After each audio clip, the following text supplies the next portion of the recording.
Ito nga pala yung working area namin. Oh. Yan, binablasting po yan ngayon namin. Yan naman yung tower crane na ginagamit namin pambuhat ng mga mabibigat na materyales. Ito yung working area namin, blasting area. Pagkatapos blastingin, pinipinturahan nun din dyan. Tapos dito sa kabila may dito rin pagka nagbablasting doon sa kabila, dito naman nagpipintura kami. Palit-palitan lang ng area. Yung tower crane. Nag-operate din kami niyan, tower crane. Tapos dito naman yung mga binabaklas namin ng mga maduduming materyales, and then hinuhugasan ng malakas na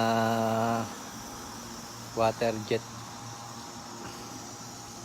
Hinuhugasan yan din pagkatapos pinipinturahan. Ayan. Dito yung washing area.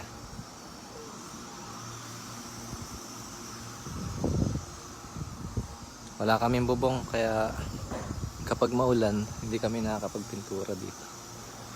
Ayan. Ito yung working area namin. Yun naman yung blasting, yun yung blasting tank ng buhangin.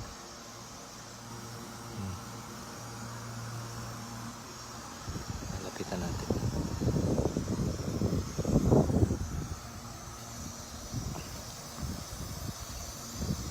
Ayan. Ito yung tangke ng pamblasting namin.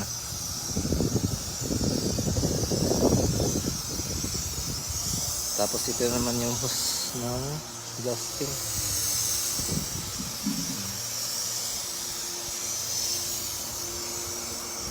Ito yung pump namin na pampipura.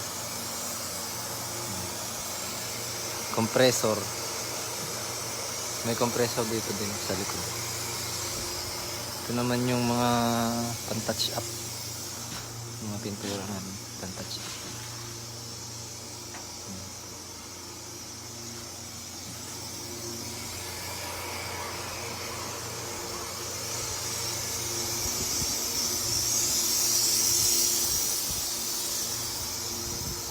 Ayan, ito naman yung may karga ngayon na primer. Ito binlasting na to kanino.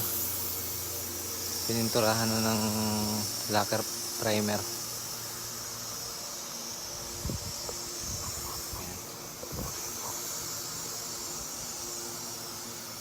Bye-bye na.